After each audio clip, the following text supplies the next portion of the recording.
Okay, welcome everyone to our class in in-depth study of Gemara. We call it iyun.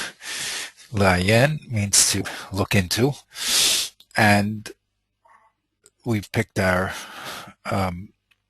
subject as Meitav Steu Meitav Kamri Yishalom, the pasuk in Shemos 21 that tells us that when a person damages another person's field, he has to pay back the person who he damaged with the best of his field and the best of his vineyard.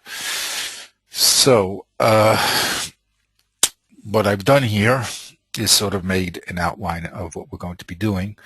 And basically, as we've said many times, we're trying to go from the pasuk through the whole Torah Shabbat Peh, from the line in the Torah to the Mishnah to the Gemara to the Rishonim to the Shulchan, to the Torah, the Shulchan Aruch, and then down to the Achronim, and finally, B'ezras Hashem, we'll get to some present-day people and see what each level does in the analysis, how it opens up the material and how it brings us to the practical halacha, what we're actually supposed to do here, what the Torah is all about, telling us what we're supposed to do in life. Okay, so we're investigating. We started with the Mishnah. The Mishnah said that all the Nezikin pay b'meitav haaretz. That was the language of our Mishnah. No matter what damage you do, you have to pay with the best of your land. The Gemara brought a difference of opinion between Rabbi Akiva and Rabbi Shmuel about what exactly that pasuk was referring to when it said Meitav Sedehu, his field or his vineyard. Who is that his? One, and in what frame of reference, we use the word, what universe are they talking about? So we abandon the possibility that they're talking about repayment. How do you evaluate how do you evaluate the damage? And we went into the idea that you have to pay exactly what you damaged, but the question is, with what material, with what items can you pay that back? So it was Rabbi Shmuel's opinion that you have to use,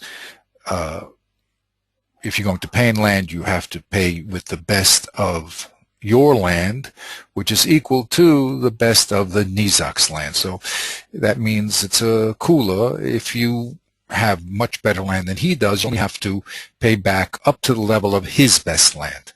And Rabbi Akiva was much more machmir, and he said, no, when it said Meitav Sedehu, the best of your land, it means absolutely the best of your land, even if your best is much greater than his. So if your worst land is equal to the Zak's best land, you still have to pay with with the best of your land, absolutely the best. So that was the first investigation that the Gemara did, and that was the conclusion that the Gemara had. And then the Gemara, when we concluded, we always said that you bring down now the final conclusion. The halacha, by the way, when it comes to Rabbi Akiva against Chavaro, means one person of his stature, one Tana. The halacha is like Rabbi Akiva. It's again group. So then the halacha is not like Rabbi Akiva. But here, Rabbi Akiva is fighting, disagreeing with Rabbi Shmuel, and the halacha is like Rabbi Akiva here. So we're going to be paying with the best of the Mazik's land.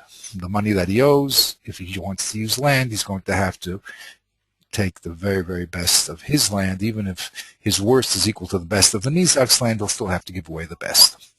So that's what we concluded, and that's the halacha up to this point in the Gemara. Now, because we've gotten to this stage that we're talking about paying back land, Abaya presents a rumia. We said a rumia means that you take two pesukim, could be two statements also, but here it's two pesukim, and you have them collide into each other. They're contradictory in simple terms, and you bring up that contradiction, and you say, well, what does the Torah mean here? Since the Torah is, of course, from Kodesh Baruch Hu, is not going to be contradictory, so must mean that there's some distinction to be made between those two psukim. Now, what exactly is it? So this is going to be the main discussion that we're going to be involved with, and there's going to be no less than 5 different opinions. In the end of the day, only 2 of them will stand, and we will continue in our investigation trying to determine which one is actually halacha and how does those cases actually manifest themselves in more detail. Okay, so let's go to our Gemara.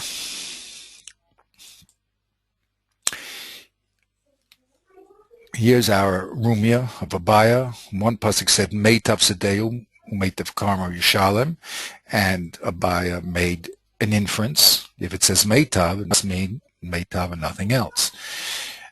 And he brought his Rumia because we have a Brisa that says that you can use everything, because it says the word Yoshiv in the pasuk comes to include all types of Shaveh Kesef, Afilu Subin. So that was the contradiction. So up at bat number 1 was Rava, who he asked, and he gave the solution that it's talking about 2 different cases. If the mazik decides to settle out of court, then the Torah says to him, you know something? You can pay back with anything you want.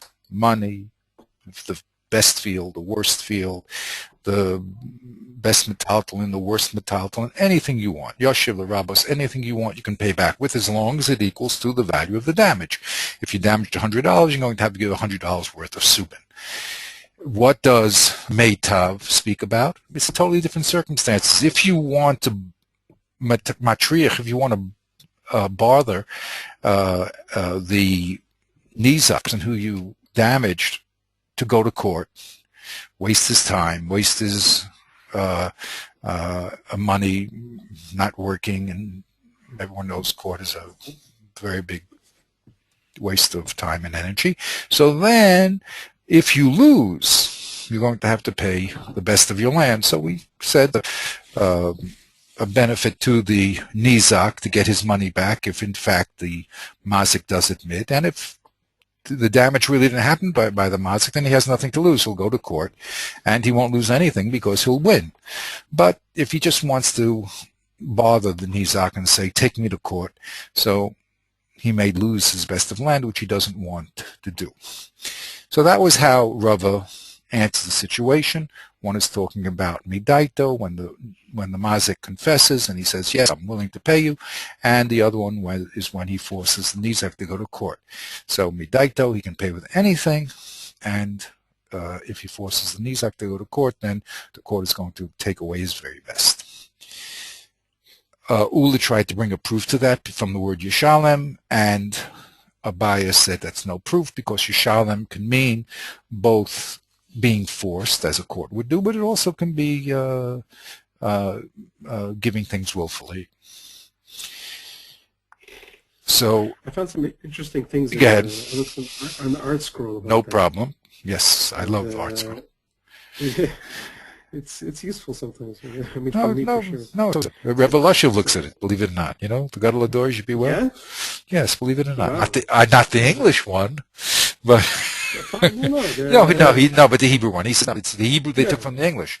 But the point is that he says, why not? If someone's going to tell you what something means, he has a right to talk. Whether it does mean that or it doesn't mean that, so that's another issue. And I heard this from Reb Israel, you know, and it's well known. He is no, okay. So anyway, what you want to say? Reb Israel Auerbach, that's his son-in-law. He lives in Beit Vegan. Ah, okay. So it says that Yeshalem. Rashi doesn't bring an explanation for the difference between Yeshalem and Yeshulam. Right. but I think it's the Rosh that brings in a comparison with psukim, with some other psukim, and he says that the word Yishalem occurs in Chaf Beis in Shmos, where it refers to a thief paying kafel, paying double Careful, the right. amount. And that's a din based in, right? Kafel, yes. Which means he's forced to That's, pay. There's no, he's forced that's, to pay, right? mm-hmm. And the other case is one where there's a shvua involved, where a person has only made a false an oath that he doesn't have somebody else's property, and in Vayikra it says that he should return the lost object with a fifth Right. of the price, and there the word is yeshulam, I think. Oh, it says Yeshulam? I think that's where. What is it? Yeah. Oh, that's interesting. Because I don't know if with the word Yeshulam, well, maybe it's not, maybe it's Nikud. Oh, maybe not. Maybe it's thinking. No, I think it's also, okay, but those weren't supposed to be interests of Baal Korcho, no? Actually, no, it doesn't say Yeshulam. It says that he will return. So it's, I guess it's Yoshi. What was it? Yes, Yashiv. Yeah. Was Yashiv? Yeah, perhaps it's Yashiv. Because my other student looked in one of these search programs, he could not find Yeshulam in the whole Torah. I couldn't. Okay. But it doesn't mean that it could be, I don't know, it's a Kri, a Kasi, but he's quickly searched and he couldn't find any Yeshulam. I think it's Hufal or something like that, but it's if they translate here, it's he shall be paid. It's in the passive form. So Yeshalom is he will pay, and Yeshulam is speaking for now from the standpoint of the Nizak and saying he shall be paid. That somehow implies a higher level of coercion, I guess. Okay, this is something that we have to investigate more carefully, more deeply.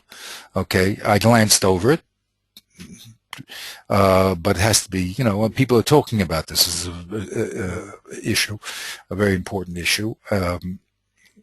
Good, but basically, the rayas for using Yishalem as Baal Korcho and Baratzon, they both exist. So the question, which is the essence, or does the Torah can it mean Yishalem here, Baal Korcho, not Baal Korcho, or because there is no Yishulam, but okay, but we'll hold that on the side. That's definitely a very important thing to be involved in if we did an in-depth study of this Shachmatara, this back and forth. Abaya now presents a totally different understanding of our contradiction between paying everything and only paying Meitav. And he takes it from this we did last time together. He brings a case which talks about a unique quality of land. That land has a variable price. No one buys it in the winter, and therefore the price goes down because you can't do any, can't plow it. The plowing season is finished, so you really lost the whole season. And in the springtime, everyone does their plowing and planting, so the price goes up, and that's the normal price because no one would ever think about selling his land in the winter if he didn't have to.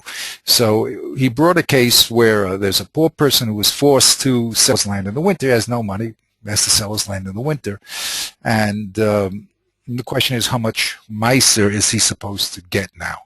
How do we evaluate his real estate, his property value? Do we evaluate it what it's worth later on? Then he wouldn't be poor at all, or what it's worth now, and he definitely is poor. So since it's a variable in land, he's technically not poor because no one sells it now. The normal price is only in the springtime, so he's really technically not poor because he has land, but he just needs the money now. So we compensate him up to half the value of the land. He has to sell the land, and the land will never go below 50%, so we'll give him up to 50%. He'll sell the land, and we'll give him another 50% for just being a poor person.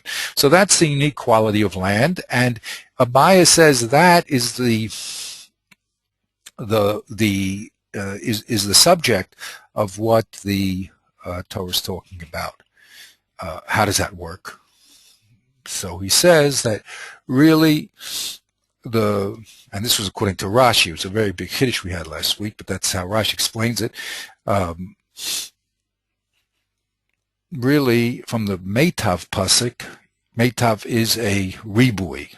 Wow, we never thought it was a ribui. We thought it was only, right? We said Meitavin min yachin lo, which means it and nothing less than it. But by times, no, Meitav actually is not a miyut. It's a ribui. It means an af. Even, you can even take Meitav. Normally, in the springtime, let's say, you can take anything he has up to his very best land. In other words, a nizak goes in, he can expropriate anything from the mazik that he wants. The mazik's been a bad boy. He took away his property forcefully, and damaged his property. And therefore, the Torah says, look, you can now go in, Mr. Nizak, of course, with the beis din. You're not going to do without the beis din, but you have now a right to choose whatever you want in the mazik's property, from his worst all the way up to his very best, which is a very big chiddush. Now, Meitav is becoming a ribui. You hear that? You can take anything up to the best. So what is Yishuv doing? So Yishuv is going to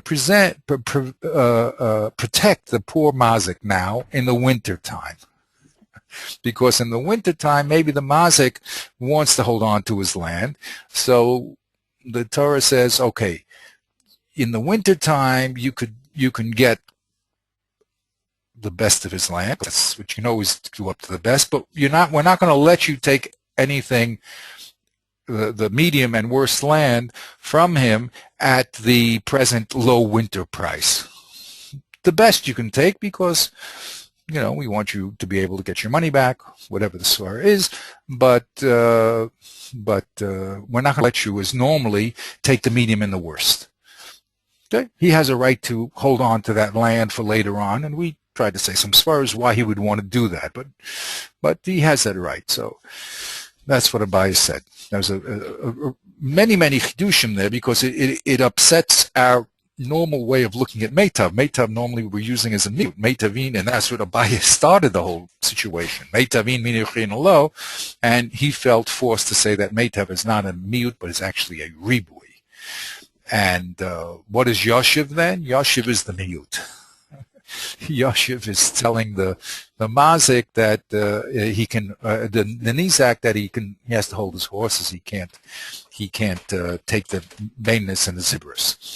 So that was the one that we did last time we met, and the objection to that was the spirit of the law. Meitav is not that you couldn't make that inference, but the spirit of the law is that the here is being given to the mazik. We're not trying to protect to the nizak. We're not trying to protect the mazik at all.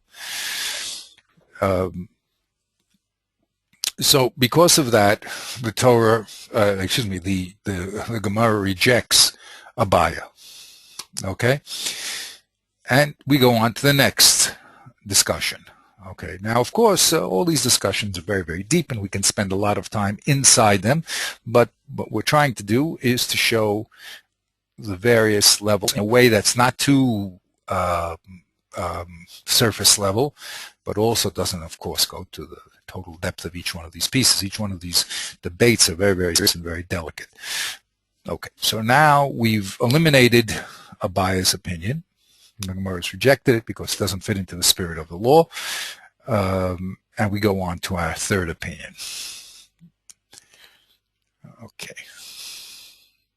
Now, by the way, there's an intermediary step over here, which I'm also getting involved in. There's an intermediate step that says, look, if you want to compare this din of, if you want to make a comparison, in other words, we saw in this case of a poor person that land has this unusual quality, and we do that, take that into consideration.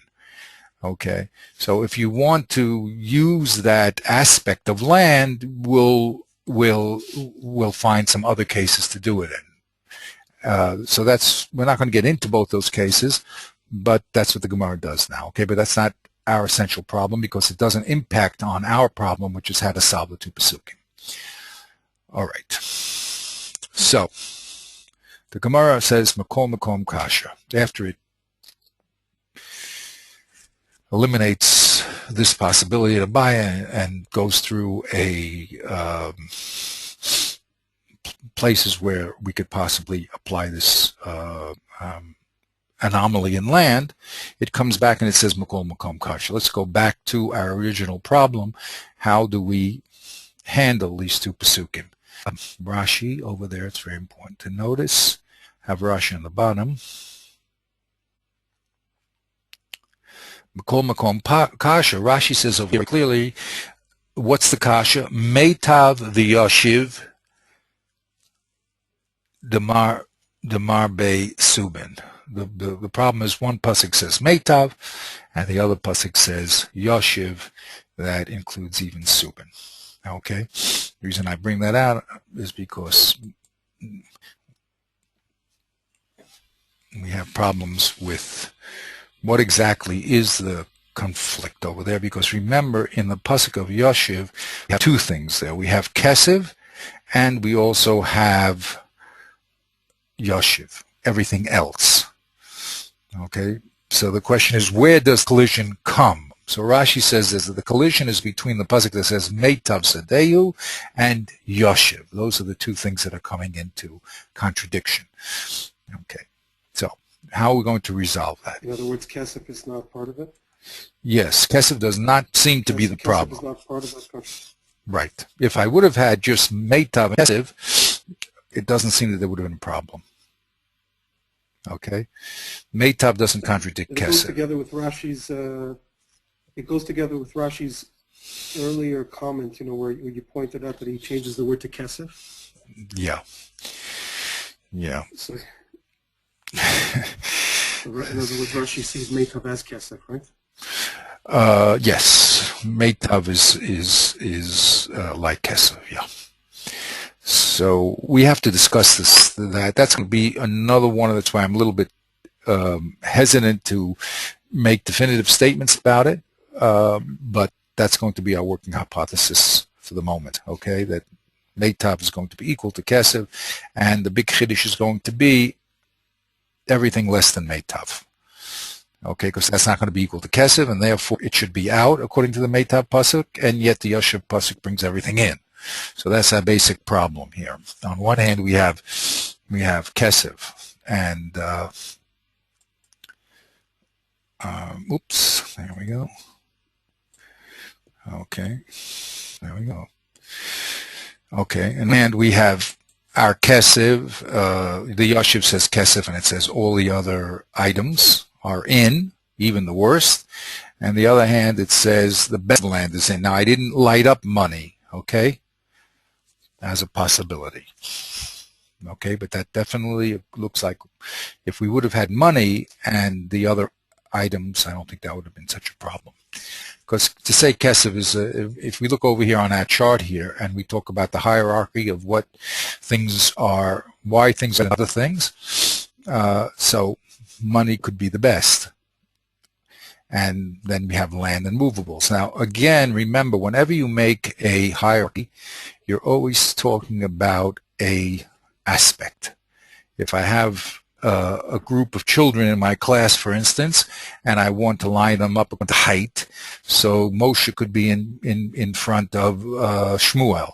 But if I want to line them up for some reason according to their grade value, then Shmuel would be in front of Moshe. So a lineup of greater to lesser is always dependent upon the aspect that you're talking about.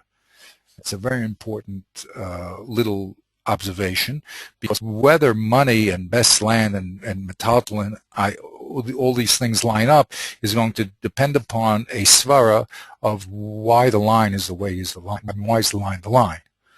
Okay, and that's going to be part of our problem over here, which is what aspect are we talking about? Now, especially, I just wanted to make that very clear. I may have mentioned it. You know, when you talk about Venn diagrams, I don't know if you're into Venn diagrams, but I mean, anyway, when we talk about sets, okay, sets of things. So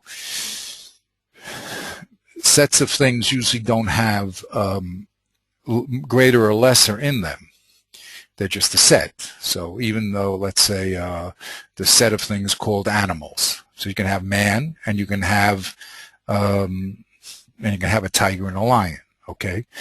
Now, the fact that man may be greater than the tiger and the lion is not really important to the set. The set is just saying that there's a class of items that share a common quality. If one has greater or less than the other one is not the interest to the class, to classification. But we who are dealing in communication are dealing with not only sets but what is called greater and lesser, because the Torah, which is Hashem's communication to us about what to do, so the particular in the set that he picks is very, very important, because if he picks the greater in the set, then it's a key to us that he means not the lesser. And if he picks the lesser in the set, it means yes, the greater. So in communication, it's extremely important to know the greater and lesser in a set, because whichever one is expressed will then eliminate, whether it's chum or kula, the other ones. So if I say what a Kohen can't do, so we know if the Kohen can't do it, so certainly the Israel cannot do it. Okay, but what the Kohen can do, so excuse me, just the opposite. What the Kohen can, what the Kohen, I'm not inducted today. What the Kohen cannot do, right? So then the Israel can do, because if the Israel also could not do it, then the Torah would have expressed the din in Israel, and I would have known Kol Shekain the Kohen. So when it comes to what the Kohen can do, cannot do, it means that the Israel can do. So for instance, if the Kohen cannot marry a Gerusha, right? So the Israel can, because if it was true that the Israel cannot marry a Gerusha, then it should have said that din in the Israel, and then I would have known Kol Shekain up the scale. So for us, it's important not only to understand the set of things, but to understand their relative values. And that relative value is very, very important, because, as we said, lining up the values can change depending upon which aspect we're talking about. So here, very practically in our case, it's very important to know the relationship of money, the best land, worst land, the best movables, and the worst movables. That's part of our problem. What is the lineup? Is money the best? Everything is ki'ilu money. Is money equal to the best land? Everything is not. Is maybe movables has a certain aspect of the money. This is exactly going to be the heart of this analysis that we're involved in. Okay, and because depending upon that factor, then we'll be able to eliminate or include other parts of these circles. So that was just a little a little comment on the Rashi about money. He said the problem here is, Rashi said the problem here is Meitiv Karka and Yoshiv Larabos Afilu Subin. That's the problem. Money he did not speak about. Okay, so there you asked a very good question, and of course we have to be very, very careful about the answer to that question, because that will depend a lot upon the relationship to money and these other physical items. Okay, whether we say money is the greatest and they're all like them, or they have a certain quality that makes them equal to. So that'll be the kernel of our investigation, will be that exact point. Okay, so here's our contradiction. One pasuk, Yoshiv, puts everything in, and Meito throws everything out except the best of land. Okay, and we'll leave money on the side. Okay, so that's our problem. So we solved it with Rava, talking about two different cases. Everything's in when you don't take him to court, and only best land is in when you do take him to court. Didn't say about money, did we? But that's going to be one of the problems we're going to have to bring up. Abaya says Meitav, in fact, is a ribui. That was a tremendous chiddush. Meitav means everything. In other words, this would be the Meitav pasuk, according to Abai. I have to write a new, it's accurate according to Abai. Everything is in according to Abai when it comes to Meitav, not Yashiv. And Yashiv is actually limiting the Meitav in the winter to only the best of land. See, as I go through this and we talk about it, we see that we have to change the circles. You know, it wasn't as simple as I just did it. It's a whole different set of, right? Because really, according to him, the Meitav is this circle. It includes everything. It's a filu Meitav, and the Yashiv is a miyut. It's a very big surprise. Okay, now we'll go on to our next investigation. Our next. Okay, so Rava comes along, and Omer Rava. What does he say? You can read it if you'd like. Omer Rava. Yeah. Dihivle. What does Yehiv means to give. To give. Called the nasanle, the natanle. Yehiv is to give. So everything that he gives to him. Everything that he gives him should be from the Meitav. Right. He should exactly. Be from the Meitav. So let's read Rashi what that means to help us out a little. Rashi, Kol dihivle mi Meitav yihivle, v'ki poreale subin. Yeah, when the mazik pays back to the nizak with subin, yiten lo misubin ma'ulin shelo. He has to give him back with the best grade subin that he has.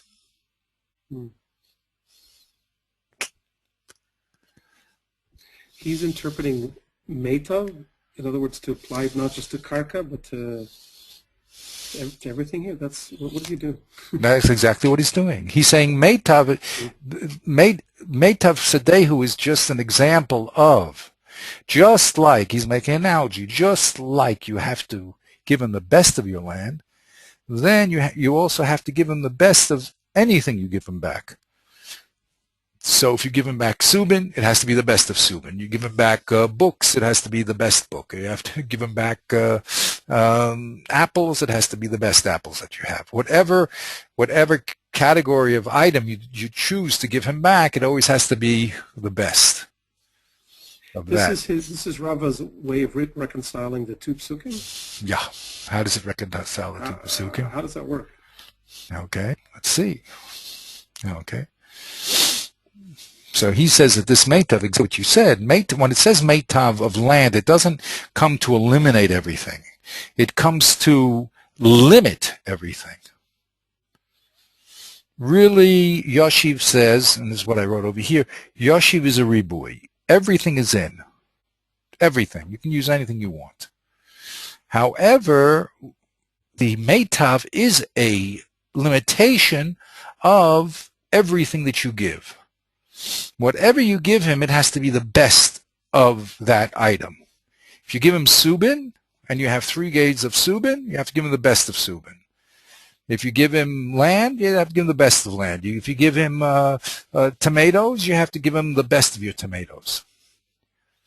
So he uses this as he uses land as just an example of giving back. Let's see who wants to answer. So he's saying, in other words, he's saying that the two psukim are really talking about Yashiv. And the Yashiv is Meitav. In other words, that you can pay back. I mean, I'm just trying to make sense of how he's reading the psukim. He's saying Yashiv is the general rule. Yashiv is the general rule. You can pay back in any form of currency that you like, but so long as that currency is the best possible type. Of what you have. Right, but also of that currency, whatever the yes. Is. So right, so whatever form of currency that you want to give it to him in is fine. That's what Yoshiv says. You can pay him back with any form of currency, but there is one limitation, that in that form that you happen to choose, you take the best of all that form. So one. Interesting. So, in other words, sorry. So he's reading the pasuk of Meitav. He's saying that when the pasuk says Meitav haaretz, then aretz there is only functioning as an example of Yashiv. Exactly. It could. Okay. Exactly. So he doesn't see any great, he doesn't want to say that land is any greater than, I should really do a different picture for each one of these, because he doesn't see that land is any different than subin, than movables. He puts them on an equal footing, and he says just like, it's an analogy, just like you have to give the best back, the best land back, you have to give the best of any item that you happen to give. So he would look something, if I can do that. Oops, can I do that? Fancy stuff. Basically, he puts them on the same level. It's a total analogy, and one doesn't eliminate the other one. Oops, that didn't work. Gee. Let's see if I can grab all of them.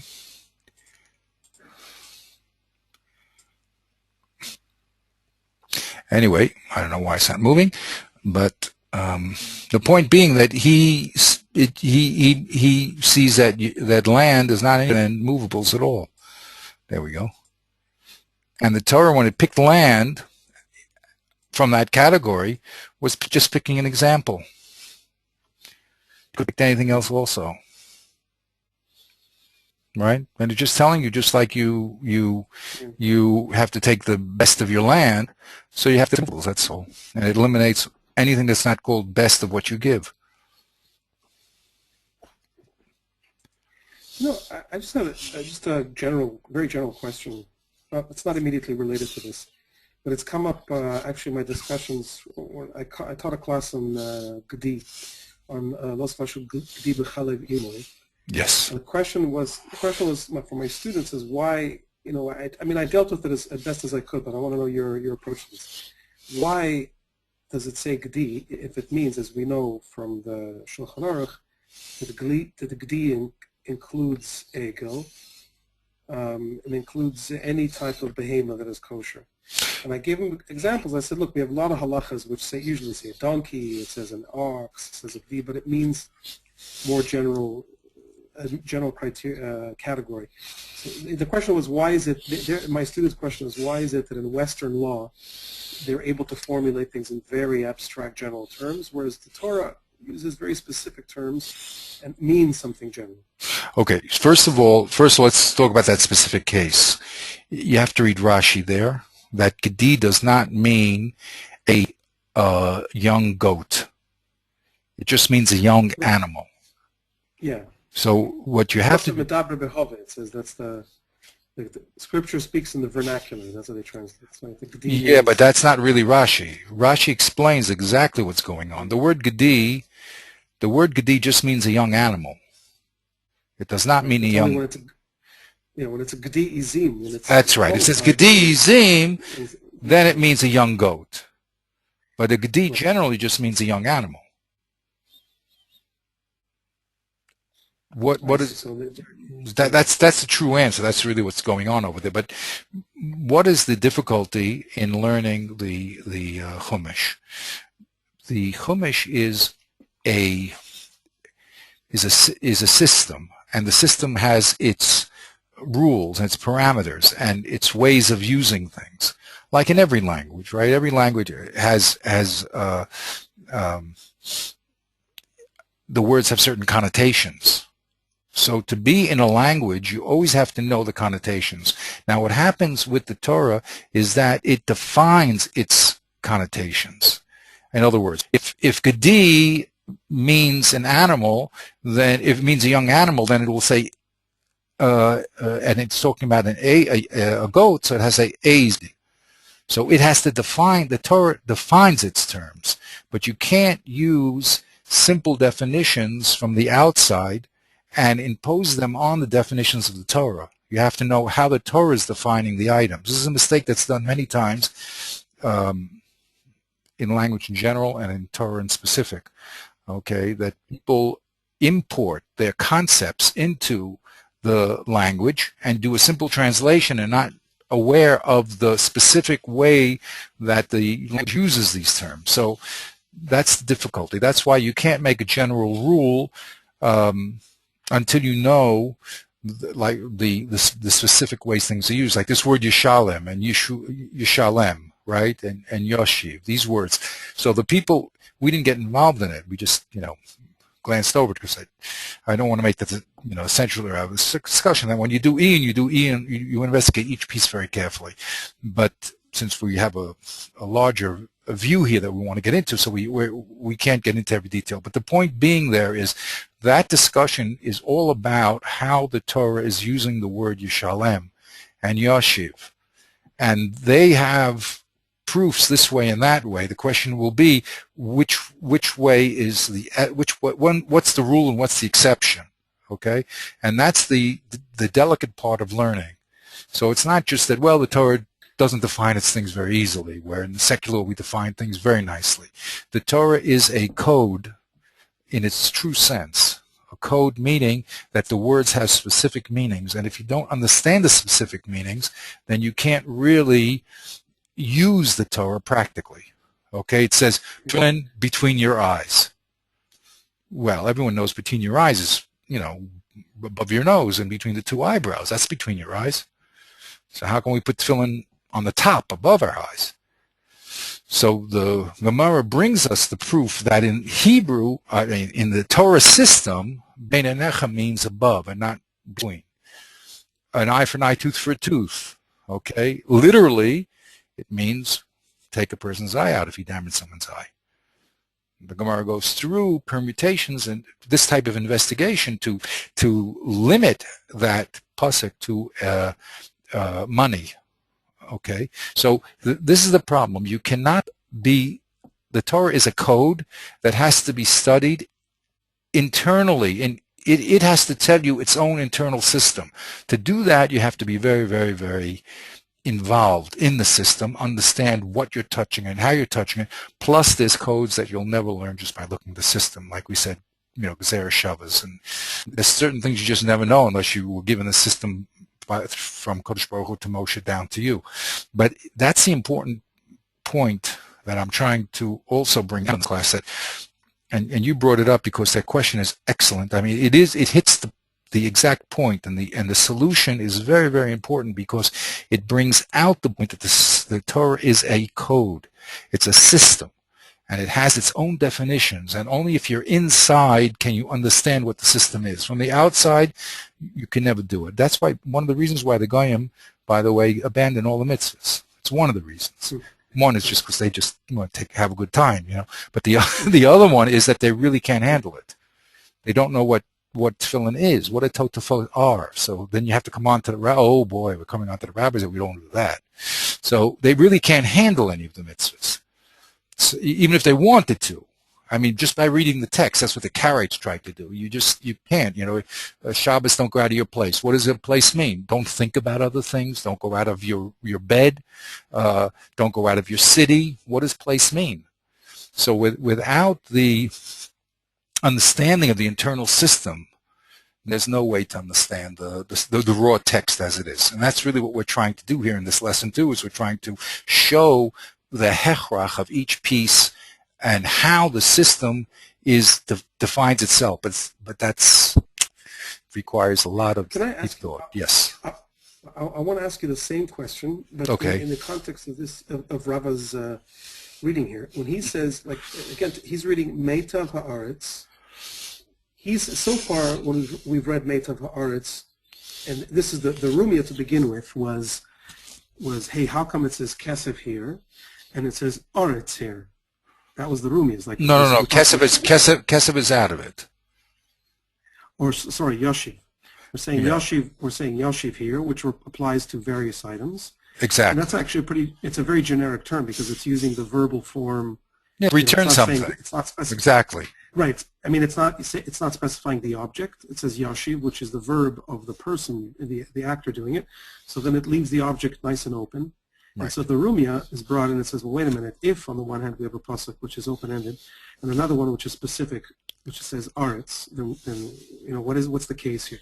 So then Rava comes up with a nice solution. He says, you know what, you're putting the emphasis on the wrong word.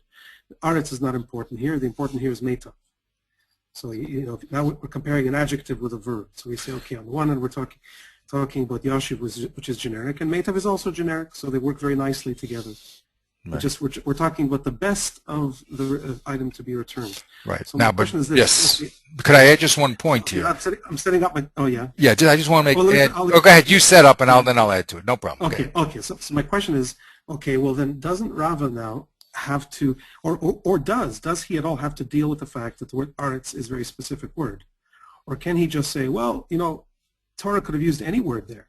I mean, for some reason, the Eibishter decided to use the word aretz. Sometimes he says shore, sometimes he says bor. Here he just said aretz. Or is he now going to have a problem with the word aretz?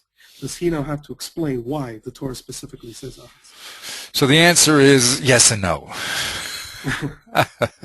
That's the difference between what you're asking now. The difference between his presentation, his argument, and the Gemara's rejection of his argument. Okay, the Gemara is going to reject the argument on that basis that you just made. Okay, but now what is the beauty of understanding what they're talking about here between the person who's presenting the solution, the person who's knocking it out, is how are they both seeing the world so that it makes sense? You can't say simply, well, come on, it doesn't say aretz, and therefore you're a fool, chas v'shalom, right, Rava, right? I mean, what are you making, telling me that people have, 25 fingers on their hand. I mean, come on, it's ridiculous what you're saying. So the beauty is to understand why the position makes sense and on what basis we're denying that position. So the answer to that question is based on these circles that I was grabbing over here. You see, you asked, well, why did Hashem pick land? You see, because you're supposing the old lineup. What was the old lineup? The old lineup is that land, the movables. You see. So you say, well, come on, why did it take land? Yeah. Right? But Rav is saying there's a new way of looking at it. That land was only chosen simply because that's what was being destroyed in the pasuk. The animal was sent in, it happened that he destroyed land. But land itself has no greater value than movables. It just happened to be the case which is most common, and that's when your animal goes in, he starts eating up the other man's field or whatever. But that happened to be the specific case. But there's no essential difference between land and movables, Rava will say. They're totally equal. Just the case required that we spoke about land. If it was a case, sometimes. Right, so just but that's a value judgment. But that's a value judgment, you see. He changed I wish I had the right word in English here, the factor, okay? He changed the relationship between land and movables to give this answer. See, every kasha forces a reevaluation. As I said to you, this whole idea with Copernicus, to me that's a very essential example. Because when you looked at the reality of life, all the planets rise in the east and set in the west, and the sun therefore goes around the earth. But if you look carefully, you see there's an anomaly. You see with this Mars business that goes back and forth. So what people did, this is an old Greek problem anyway, but it doesn't. What people did was they just said, well, the basic rule is that everything goes around the earth. And this anomaly will explain by something called an epicircle. It makes a double circle in the sky. Okay, so we solved the problem. We kept our basic premise, and the anomaly we said it was a special case, a special type of movement. So he flipped everything around. He said, no, you can solve the problem by just taking the earth out of the center of the universe and putting it on the side and putting the sun in the middle. Okay, so but he lost something by doing that. In other words, the kasha is always the kasha. On one hand, the sun rises from the east and west, and all the planets follow the ecliptic. On the other hand, this Mars makes a little circle in the sky. It doesn't make any sense. It's not doing what all the planets do. So that's the kasha. So the question is, which premise do you want to give up? Do you give up your major premise that the world, Earth's in the center and everything's going around it, and then make that an exception, Mars? Or no, you say, let's change the major premise and make the sun in the center, and then we can explain Mars very easily. It just happens to be closer to the sun. So to me, that's a very essential example of changing factors. When you're presented with a contradiction, you're going to have to now, something is going to have to change. It's not like the contradiction is no contradiction anymore. The contradiction is a contradiction, but it's based on a certain understanding, a certain premise. So what you have to see is, which premise are you going to be giving up here? Each one gives up a different premise here. That's another thing that I want to discuss with you, is which premises did they give up in order to solve the problem? You must give some. There's no one that's going to solve the problem, or else the problem would never began. The problem began because of a certain premise. And it can't, something has to change. It can't remain the way it was because the problem is a problem. You know what I'm saying? So the question is, what changes? You see? And also, the more important thing to me is, on what basis does the Gemara accept or reject a change? You see? That's very, very important. Okay, but what we said from here is one thing, is that it definitely, what's going on here though is you have to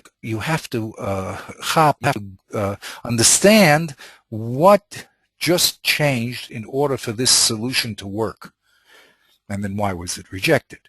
Okay, so what changed over here was that Rava switched the premise on us. We kept thinking that okay, there's money, there's land, and then there's movables. That's the relationship, and that's why Rava started with us. He said, Meitav iyun, Midyachrina lo. Well, what does that mean? It all lined up this way, that we had land and we had and movables under it. So once you tell me the best land, you can no longer use worst land. Can't use movables either.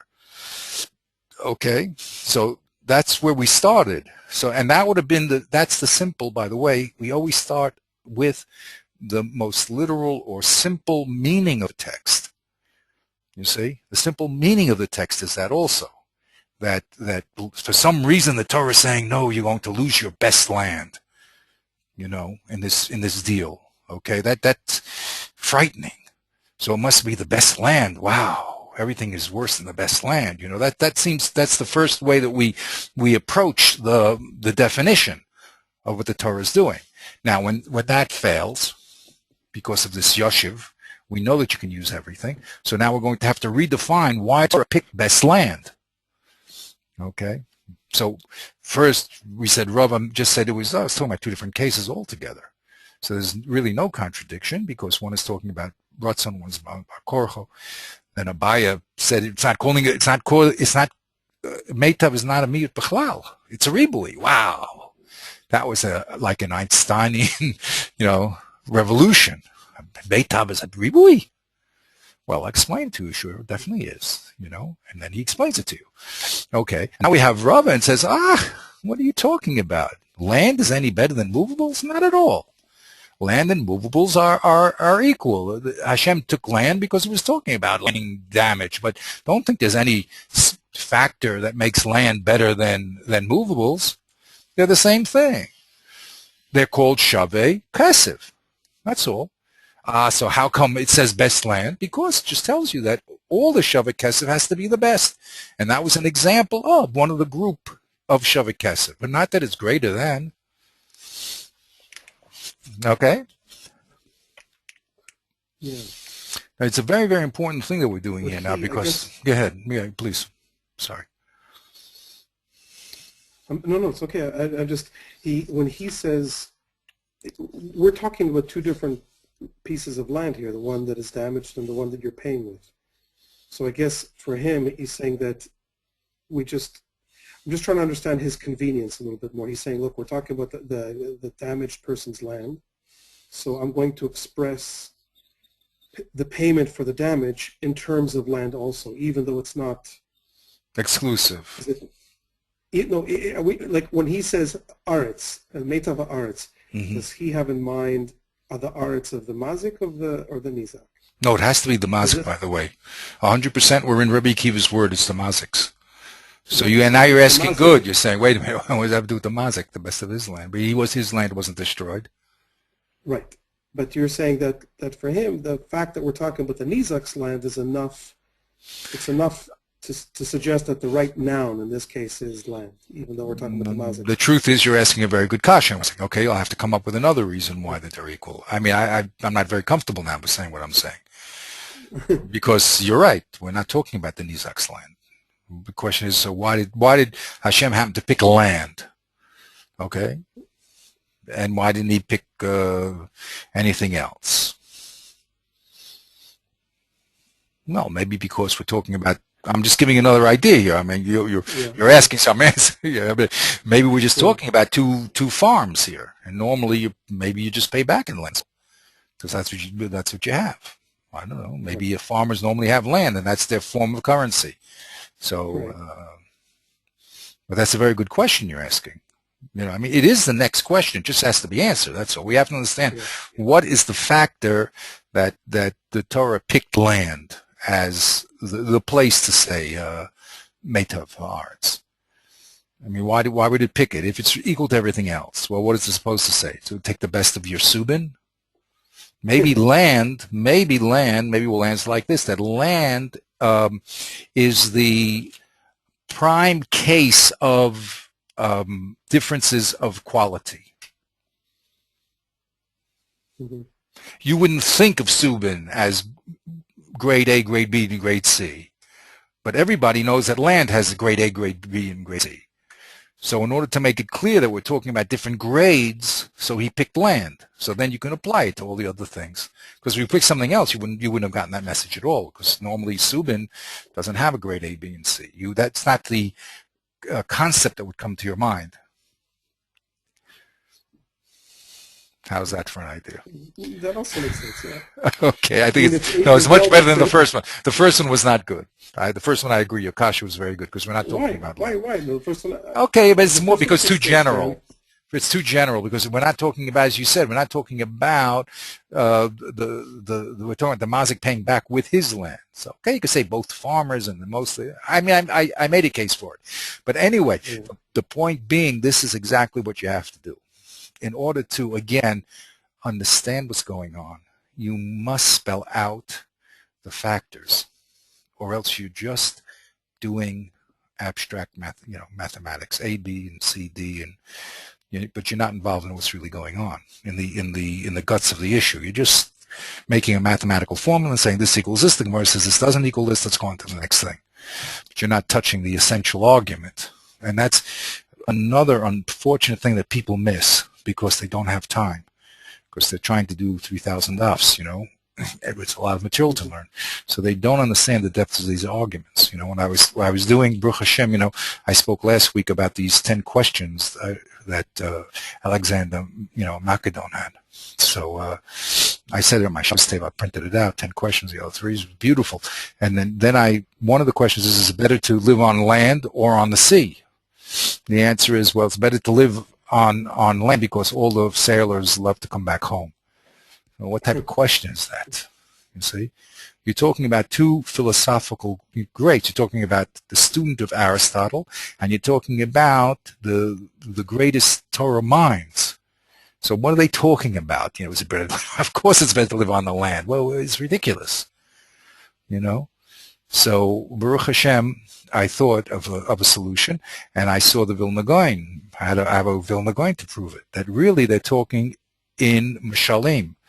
Really, they're talking about, the Gra brings in another place that the Yam is called the Lomazeh, and the land is called Halam Haba.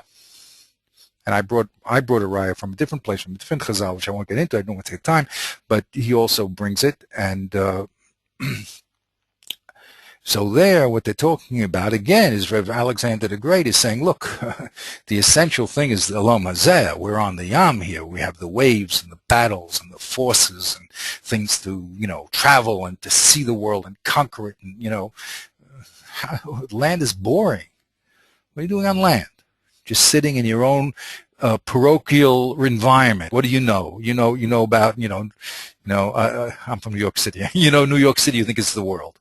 Come on, you have to see other cultures and other ways of doing things and other wisdom, and you have to broaden your knowledge, you have to see the world. You see? So he's looking at Olam Hazeh as a learning experience. And they're looking at Olam Hazeh as a means to acquire Olam Haba. You see? What we do here in this world is what we gain in the real land. Our real land is Olam Haba. But anyway, that little interchange again, you have to be involved in the text itself at a deep level. It's not, because when you read these texts on the surface level, you're missing the whole point. You think it's, child's play. What are they talking about? How big, what's the difference between here and heaven and yes, east and west? My Chavrusa, Rafal, found, he loves the Maral. A lot of people do. Maral's pretty big. And the Maral, Baruch Hashem, was talking about these 10 questions in a very, very deep philosophical way. These are big philosophical debates between two different world outlooks completely. The simplistic Goyish outlook and the Torah outlook. They're two worlds, and they do not overlap. I mean, we live in this world, but we live in this world in a total different environment than other people live in the world. That's the whole Chiddush of Torah. And the basic thing is what I told you, this world is only a means for us. For the Goyim, it's an ends. For us, it's a means. It makes a total different relationship to reality. Going holding on to every moment. I had a kid in the yeshiva once that had a sweatshirt with all these yachts and things. Whoever dies with the most toys wins. That was the sweatshirt. They're holding on to the world and all its excitement and its beauty, and it is beautiful and excitement. But it's only as a means, not as an end, you see, and that's the big, big mistake of what's going on. But okay, you can't. Did Alexander the Great do tshuva? Well, we don't see at the end of the Chazal that he became, became a ger and he did tshuva. Because it doesn't work that way. No matter what the proofs are, and if you go through all those 10 things, the Kodesh Baruch Hu is showing him, because he's a man who's an intelligent person. And the kasha is, listen, if an intelligent person can't get it, so must be it's not true. We're not talking about, the street cleaner over here can't understand the Kodesh Baruch Hu. We're talking about, one of the greatest philosophers, student at least of one of the greatest philosophers, one of the greatest empire builders that the world has ever known. Alexander is called the Great, and he didn't get it. Now, why didn't he get it? You see?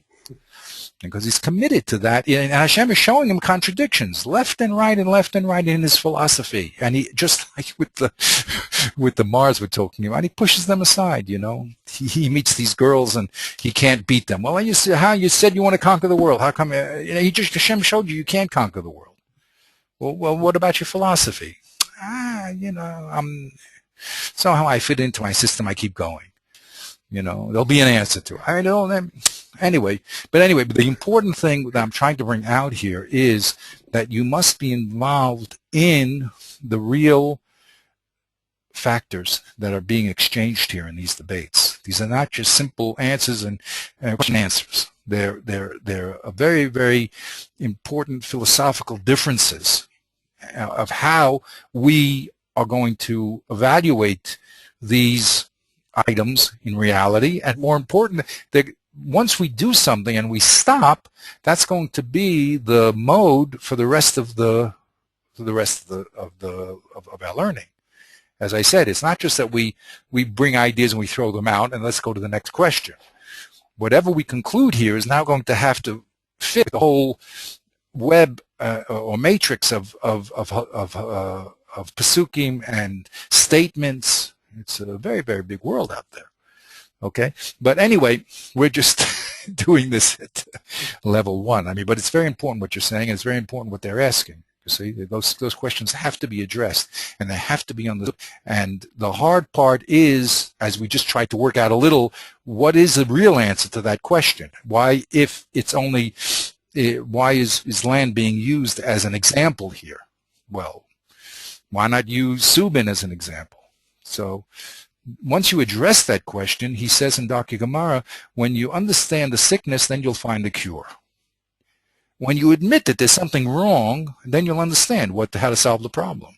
And you may solve it different ways, but if you're constantly pushing things under the rug and saying, oh, come on, it's all right, more or less it's okay, then you're not going to understand what the real text is saying.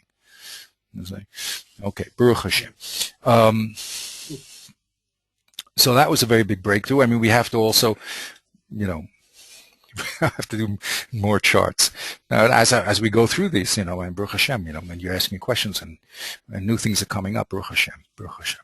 Okay, so, of course, the objection, because they don't like any answers you can give, so the Gemara says, come on. The Gemara says,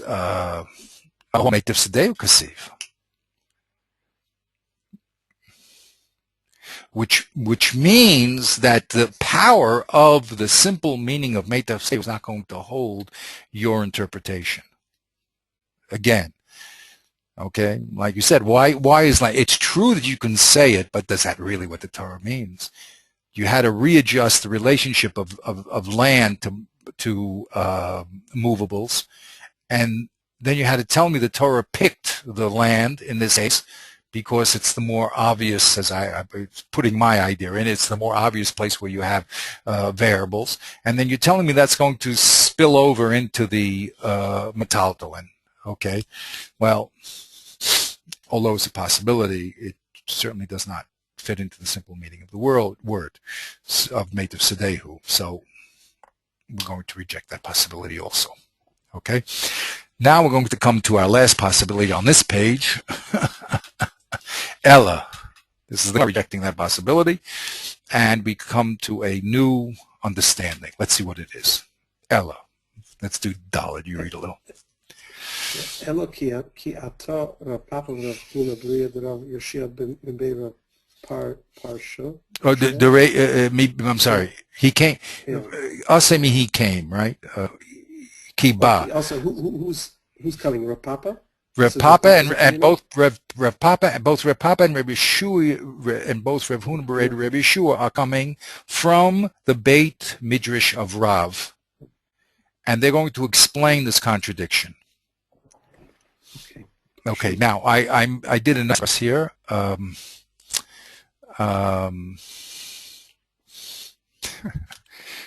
did another nice thing. This is going to be the final. I'm going to have one more. Well, no, we're going to have one more, actually. This one is going to be accepted, but on another page, we're going to have another answer. So that'll be one of our big problems. Okay. Just 1 second here. There we go. A little click. How about that? Modern methods. Look at that. Ba-dam. So this is taken from Rev Carmel's book. I hope he doesn't mind me taking this. He's an Olam Emes now, but I once asked Feldheim. So he gave me permission to use some things, but I don't know. Anyway, yeah, I didn't say in the book it said you can't use it. It usually says you can. Now, I once asked Feldheim about another book. Feldheim lives next to me, Yaakov Feldheim, but I asked him about some other Mesil Shasharim, and he said it's okay if I just took a verse. And here on this book, although I didn't ask him specifically, I did not say. Usually it says it's prohibited to copy it and photocopy it in digital in any manner. I couldn't find that on this book. Anyway, I'm not giving it. I'm not selling it. I'm just using it as a class. But it's very, very nicely done. The top part I took from Wiki Encyclopedia. Okay, it's good to know. Wikipedia. I'm sorry. And here's the various levels of what the generations are called. Okay, there was you read in Mishnah, it says first there was the Zugot, then there's the Tanayim, then after them is the Amoraim. They're basically in the Silvarayim at the end of the Gemara. Okay, then you have the Gaonim. Okay, then we move into the period of the Gaonim. Basically, they did a lot of work on dictionaries and defining terms, and then you have the Rishonim, both in Europe and in North Africa. The center of learning moves. The Gaonim, the center of learning still was in Bavel. Then Bavel declines, and Europe and North Africa grow in their learning. First North Africa and then Europe, and then you have the period of the Rishonim, and then you have our period, it's the Achronim. We're the Achrei Achronim all the way at the end of the line. Here, he made a very nice chart and to show the relationship of the different people mentioned in the Gemara. Now, of course, he didn't put all the people in. He spoke about the most important people. Now, I'm going just to highlight who we've been speaking about. This first chart is about the Tanayim. Okay, they lived in Eretz Yisrael. Number one, the Rebbe is always in the Eretz Yisrael, and without going through the whole history of Hillel and Shammai over here, the most important thing that I just want to bring up is here that Rebbe Akiva and Rebbe Yishmael lived at the time of the destruction of the Second Temple. Right? They were, the Romans. For a long time, the Romans didn't bother us, and then they decided that we're giving too many trouble with the Bar Kokhba revolt, and they came in, they massacred everybody, destroyed the temple, they killed all the Chachamim, practically everybody except Rav Shimon Yochai. Very, very few people were left. But the basic learning here that we were doing was we first saw that the Mishnah brought down Rebbe Akiva and Rebbe Shmuel. Okay, Rebbe Akiva is, I think, 5 students, and he really is the foundation, one of these hubs of all Torah Shabbat Peh.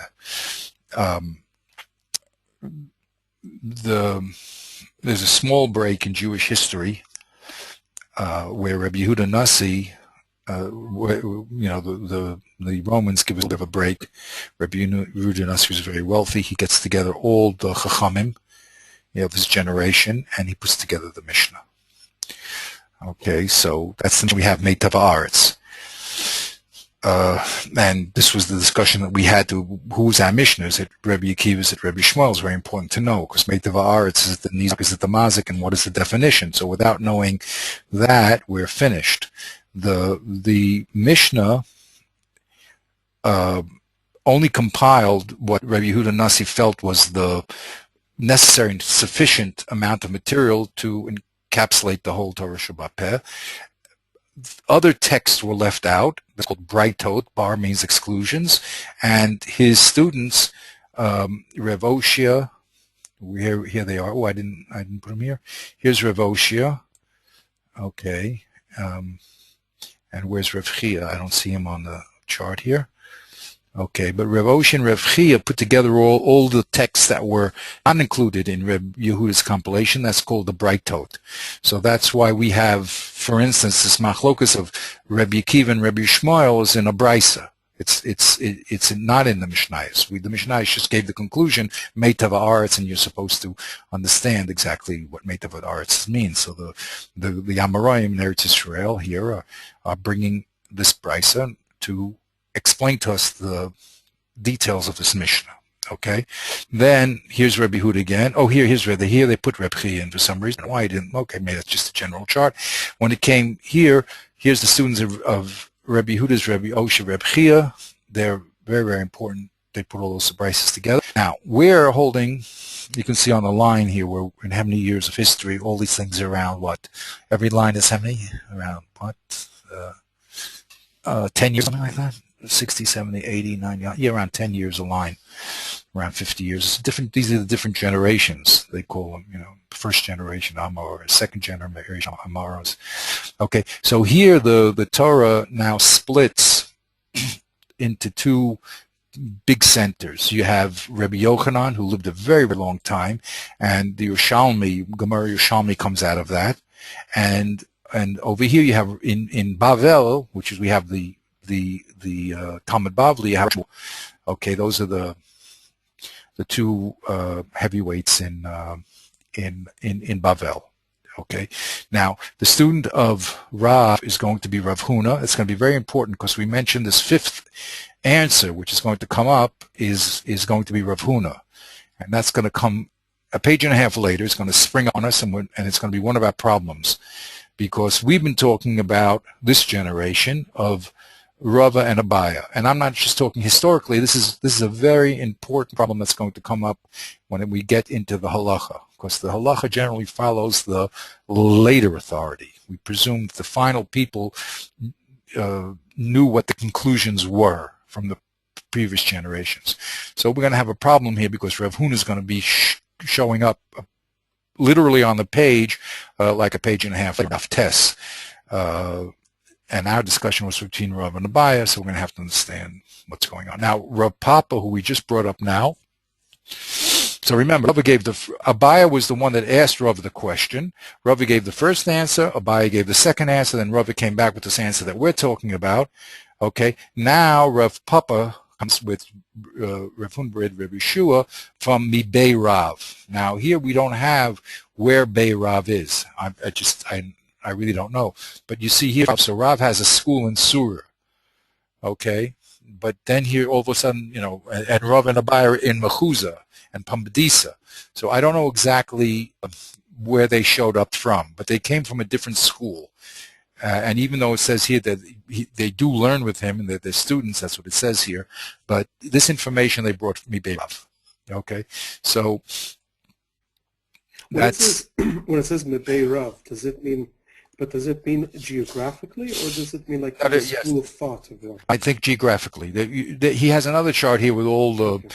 where he shows all the geography, and this is all known. I mean, it's not like someone just trying to put things. These are all things that are known for the people that are inside the text. The basic split between Eretz Israel and Bavel and where everybody was. Okay, so Bei Rav is a physical place somewhere in Bavel. Maybe I can look on the other chart. I'll find it for the next class. But anyway, all I wanted to do here is to bring an introduction to this problem of who's talking, because when we come to halacha, we're going to have a rule that's well known, the Rif brings down, that we always go to the later authorities. And here we're going to be hit with a surprise, because not this answer is going to be Rav Papa, and we're going to see that Rav Huna is going to come up a page later, so it's going to cause some fireworks. Okay, now here's Rav Papa. When the Gemara itself, who's Ravina Ravashi, they're down here. You see, they're the people who are putting together the final compilation that we have. Okay, and they are bringing down all these arguments and what was accepted and what was rejected. So both Rava and Abaya are being rejected, and I don't know if they rejected each other or the Gemara rejected it. I don't know, but the Gemara itself does reject it, but I don't know if that's Ravina Ravashi rejecting it or Abaya retract his opinion. Okay, these are all questions I just don't know. But whatever it is, now Rav Papa comes in from Bei Rav, which is a physical school, and he comes to the basic, and he brings a new way of looking at this problem that's going to answer the problem. Okay, so now that we're ready with that, this new way, this exciting new way. Well, I'm working on these charts as we're going along. That's the whole idea of this activity for me also. They always say, from your students you become wise. Because when you have the responsibility all of a sudden to spell these things out, all of a sudden you're on the floor, you have to produce. You say, what do you mean, the land? It doesn't have to do with land.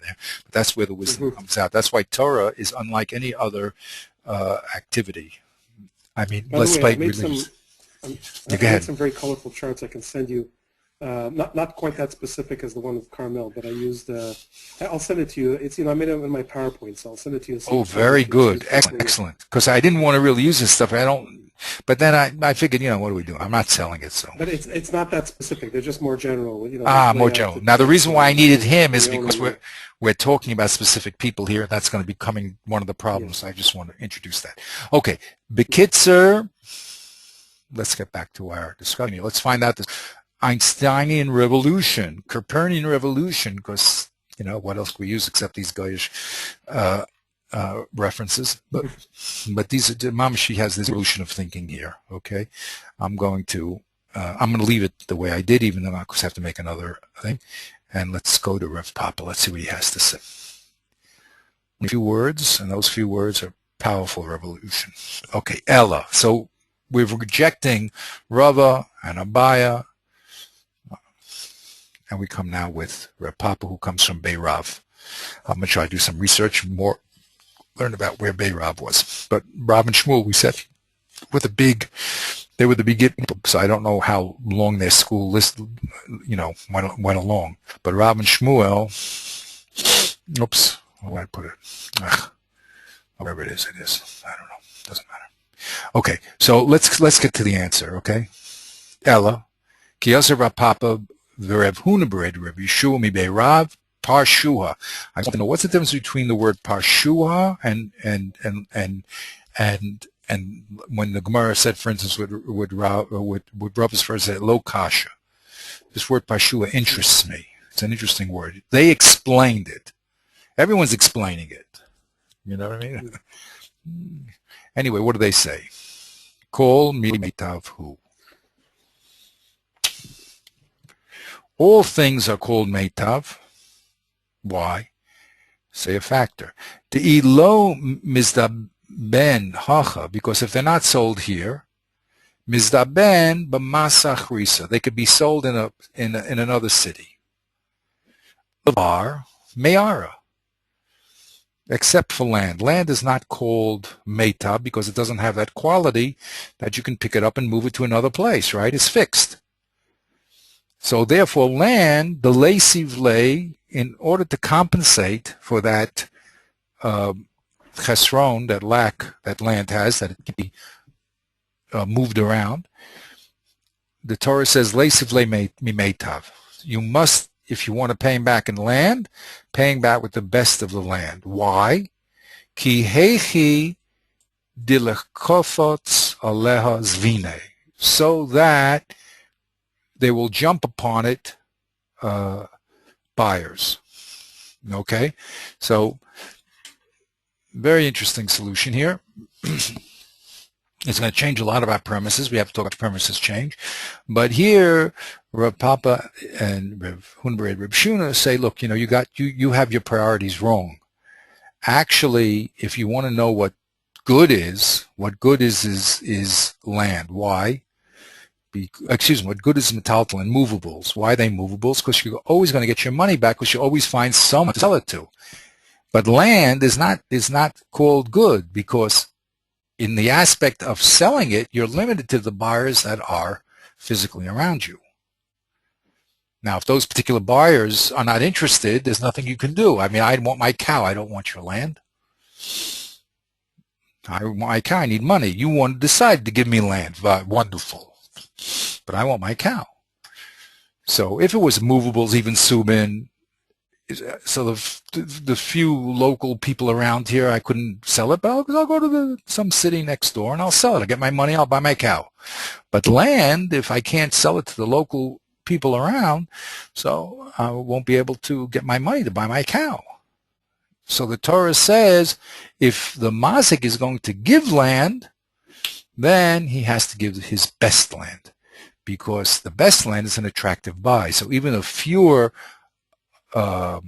amount of buyers that may be present will be motivated to buy that land because it's very, very good land. That's what he says. Okay? We have to talk about that a little. Wait, yes. Could we? Okay, there's a lot yes. there sure is a lot. So, is he saying, or are they saying, or Papa and company?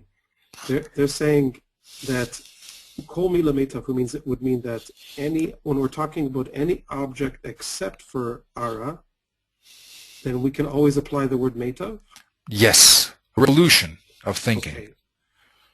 Okay, so and therefore that the reason, I mean, maybe this is why they're saying parshuha, because he's really explaining why it says, because in the C there, the objection was meitav sadehu. In other words, sadehu is being specified.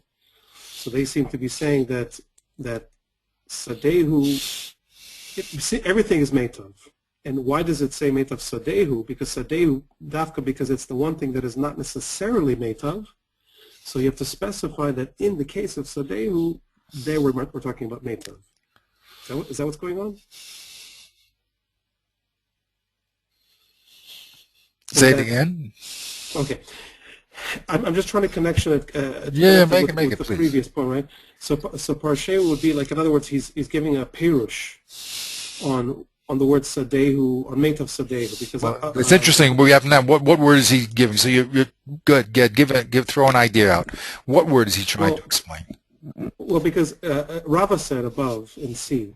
Rava said really the word sadehu is not the critical word here, because sadehu is what caused the rumia to begin with. Sadehu stood over and against Yoshiv, and that's what caused the rumia. So Rava's approach was, okay, don't highlight Sadehu so much. Let's look at the word Meitav. Now the refutation of that was says V'ha Meitav Sadehu Ksiv. So they're saying, but wait a minute, it says Sadehu specifically. It's not, you can't make it that generic. So then Rav Papa and company come along and they say, okay, we have a perush which will explain why the word Sadehu here is actually quite important. Namely that Meitav can apply as a rule to anything except, say, Sadehu. And that's why we have to specify that it's Meitav Sadehu, because if he wants to pay back with Ara, that's why it's Levar Me'ara, so then he has to pay with the best.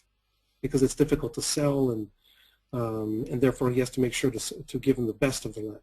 Whereas with the other items, if he's going to pay with other items, he doesn't have to worry so much about Meitav. Because effectively everything is easily sellable on the marketplace, so everything really is Meitav from an economic standpoint or a commercial standpoint. Is that what's going on? It's interesting. No, it's interesting. I'm trying to think about it. It's an interesting way that you expressed it. Again, Sadehu. Yeah. I would have learned very, very, very. Let's get to our chart here. Okay, I like charts. I'm a chart man. Okay. You're handling it literally. Okay, I'm going to handle it. In terms of items. Okay. Items, not language, the use of language. I'm going to talk about the items that we're talking about, okay? And then we'll see where these ways of looking at things, how they both express themselves. I'm interested in that, actually. If you look at the items being spoken about, okay, the reason why I'm thinking is because there's a linguistic way of handling problems and there's this physical way of handling problems. I always tend to the physical way, but it doesn't matter. Both of them are very valid and they both have places where you must come on to them. Anyway, let's just go clearly. Before this point, we were looking at the lineup, let's say the classical lineup. Let's see if I can get rid of all these things. Okay. The classical lineup. Oh, come on, classical lineup. There we go. Oops, there we go with the classical lineup. Okay. Anyway, the classical lineup put Meitav high up on the scale, either equal to money or just one place under it. And there we said Meitav in mediachrina low. And we eliminated these three things which are underneath, right? So Meitav came to eliminate the worst land and also the movables. Okay. So that was the lineup based on whatever svara we want to say, which we have to spell out. But that was the lineup. Now, Rav Papa is going to switch the scale completely on us. He's going to say you missed the lineup completely. To take what we thought was, we're going to take what we thought was the worst here. These two things we thought were the worst. And we're going to now move them up. Oops, if I can do that again. There we go. We're going to move them up here. And we're going to move this, and we're going to move this. Oh, yeah, in the wrong place. Okay. I'm sorry. Okay, I did it already. What we took was things which we thought originally were underneath land, and now we're going to move them into second place. And we're going to say that they're actually better than land. Or conversely, land is worse than they are. So they upset the scales. No one ever did this before. I mean, Ravid was close. At least he made an equation between the best of land and between land and metalton. He made an equation. okay? But they go to the next step and they reverse the order completely. And they say, if you want to know the hierarchy here, the movables are all great because they can convert into cash because you'll always find buyers. So in the aspect of finding a buyer, we can now move the movables from underneath land to above land. And we now move land in third place because land is the objects with the least amount of buyers. So in that aspect, we move it down. Once we move it down, we say, really, since it has less buyers than the movables, so really it should be out completely. You should not be able to use land at all.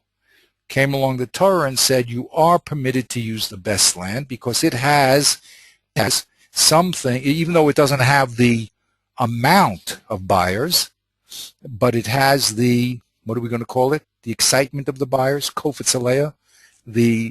It becomes desirable even for a few buyers. And so that compensates and makes it equal to the amount. Even though you don't have the amount, but you'll get money back because you have the excitement, desire. I don't know the exact word to do it, to describe that. But kofetz aleya, kofsen, they're excited to jump on it. Okay, everybody likes good land. So that is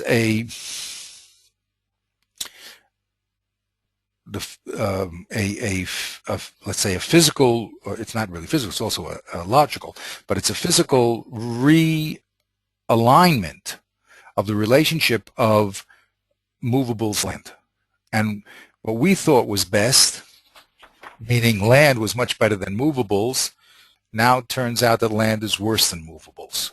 In what aspect? In the aspect of the amount of customers out there. Why does the Torah put the best land in? Why does it say Meitav Haaretz?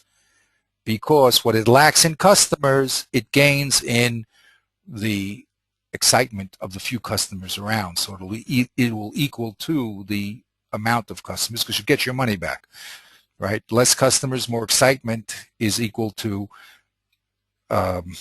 more customers and less excitement. So, but when it comes to the worst land, that's the only thing that's out. Because the worst land has less customers and the least excitement.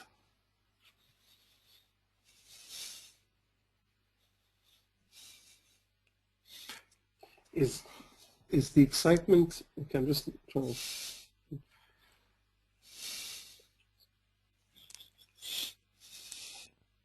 to, I'm trying to understand if they're saying that the excitement here is the cause or the effect.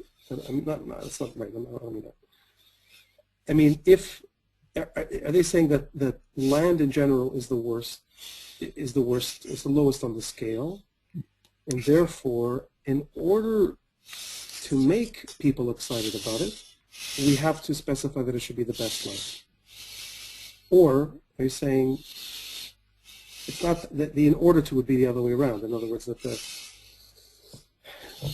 well, actually, I'm not sure what the other way around would be. I don't think we're making people excited about it. People are excited about it. Right. So what we're doing is we're compensating for the lack that land has generally, which is a paucity of customers, Right. with the fact that the few customers will be excited to get it. But that only happens with the best land. So Right. So that it's a compensation. Okay, right. That's what I was asking. right. So, okay, so then it would work, I think, with what I was saying before, that then we need the word. So my question is why do we need the word sadehu, according to Rava, right? Is it Rava? Well, the answer before Sadehu. So, The previous answer when he said that there were an analogous. well, it's the refutation of Rava. Rava says, "Kol de yahiv lei." I'm a Rava kol de yahiv lei. The mate of leitiv lei. You must give the best. So in other words, meitav is the key word, and the refutation was v'ha meitiv sadehu ksi. It specifies sadehu, and why? See, my question is, why is it specifying? Like, why is it sadehu in particular? So because because there's the issue of compensation altogether. Is your In which in answer? other words, Wait, Sadeo in which answer now? In Rav's answer? In Ravam's? You're talking about Sadeo in Rava's answer? Just before. When we made the analogy? Right before Rav Papa shows up. Yes, that was Rava. Right before Rav Papa. Right. So right before Rav Papa shows up with another way of reading things, we left off with the refutation. The refutation which said, okay, let me back up. Rava said, this is what was going to be refuted. This is the third option.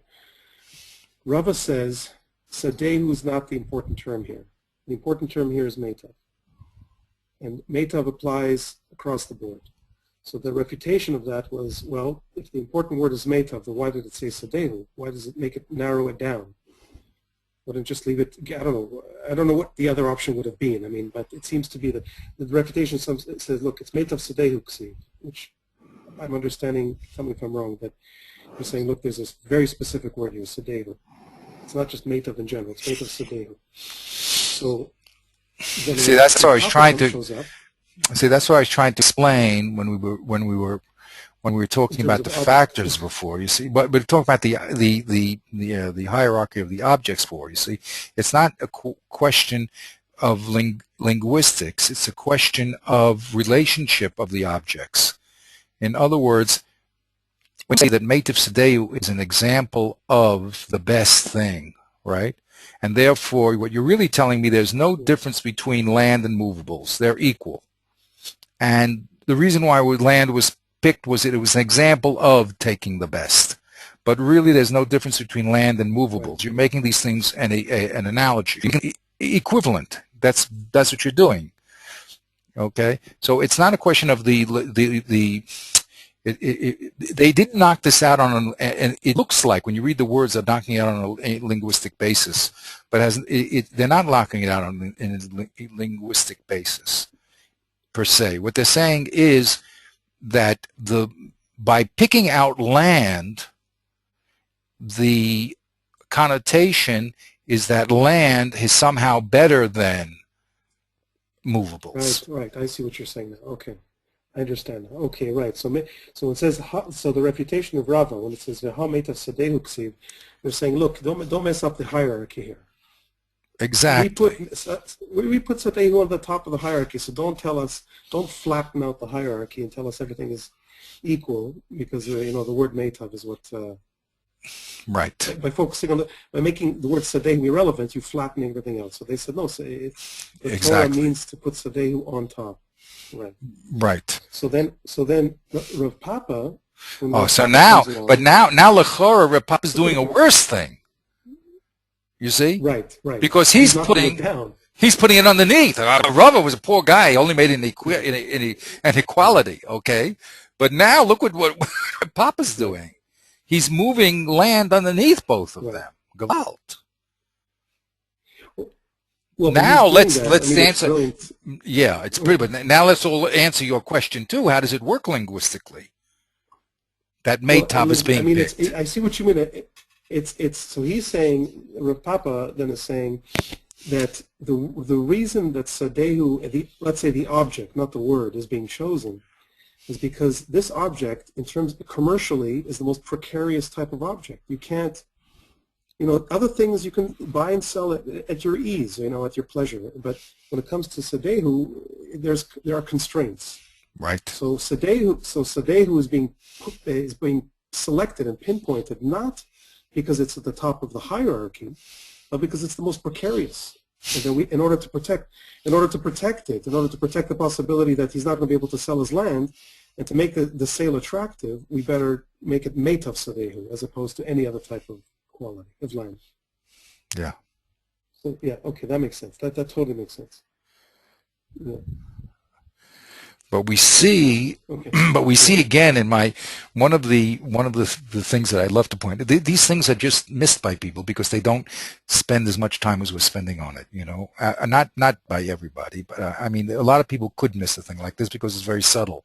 One of the things that I like to bring out over here in this chart is that we we go to more and more, I don't know how to say it properly.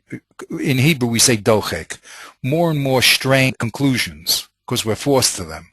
That's why I write these things in a descending order, because we're losing every time we abandon a position. Because we're forced now to say something that we wouldn't have wanted to have said, but we're forced to it. Like with Rav Papa, we wouldn't want to have said that really metaltalin is better than karka. That's not intuitive. Right. We're moving away from intuition. Right. You see?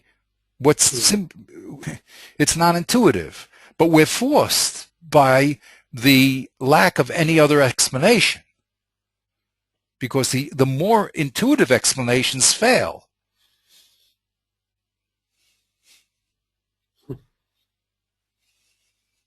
But dochek, I like it's like you using your Copernican revolution idea.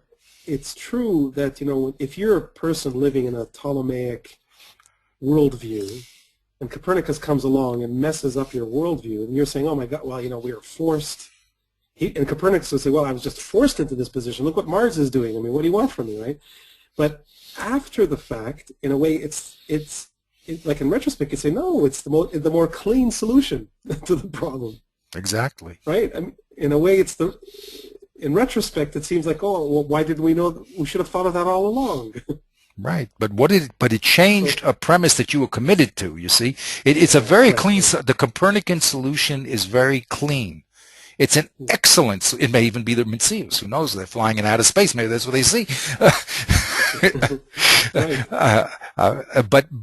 But the reason why it is advantageous is because it's so clean. It explains everything without having to twist any understanding. But the reason why it's uncomfortable is because there's a certain premise that we're committed to, right? We're Ptolemies. I mean, you look out the window and the sun is moving around the earth. My man, that's a raya mitzateva. That's what we see. So since we're committed to that, we don't want to give that up very easily, even though your solution is much more elegant, because it requires us not to make double circles in the sky. Okay, and the same thing here. The solution of Reb Papa is totally elegant, but we did have to lose something.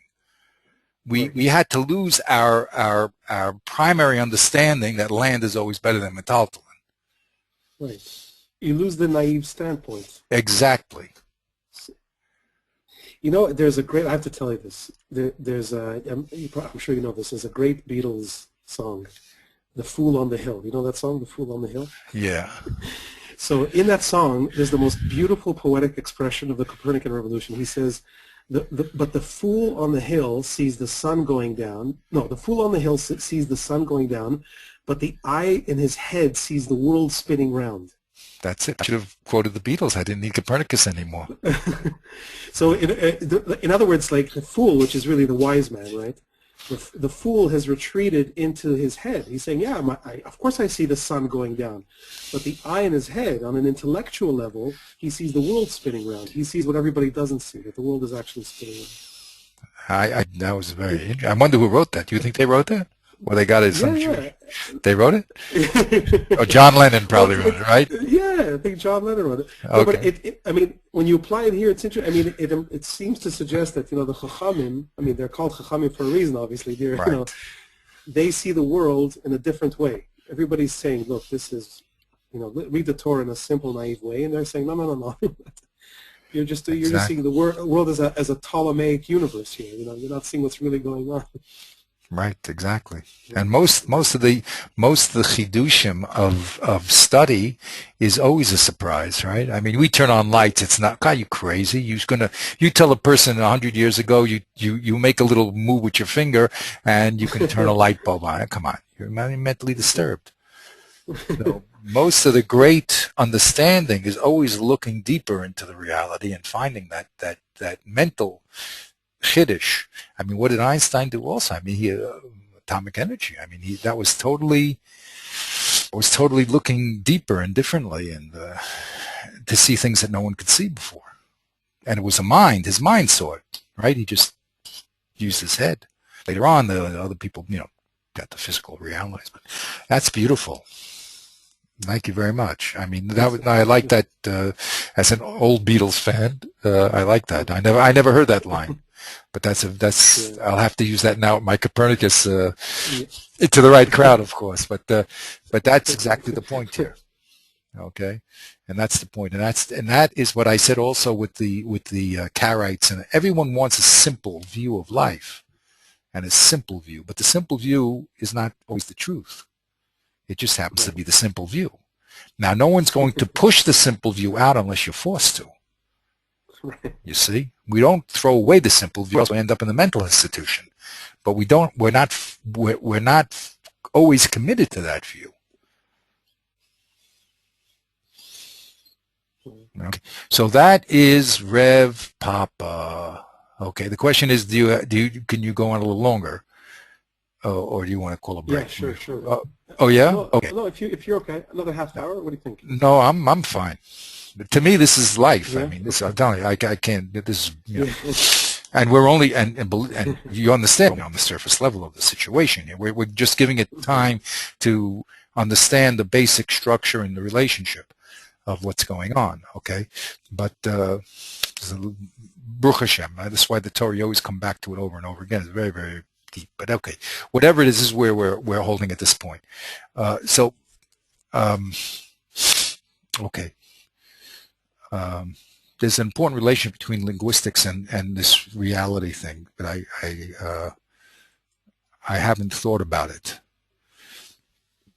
I just since we're talking about it, I just want to throw this idea. It's just, in Jewish philosophy, and there's a Jewish philosopher, Franz Rosenzweig, the last generation, and he made a big deal about the difference between revelation and creation, the two very different modes. But from this learning that we're doing together, it's like they're very similar, actually. Like, in other words, the fool on the scientist upsets the naive way of looking at reality.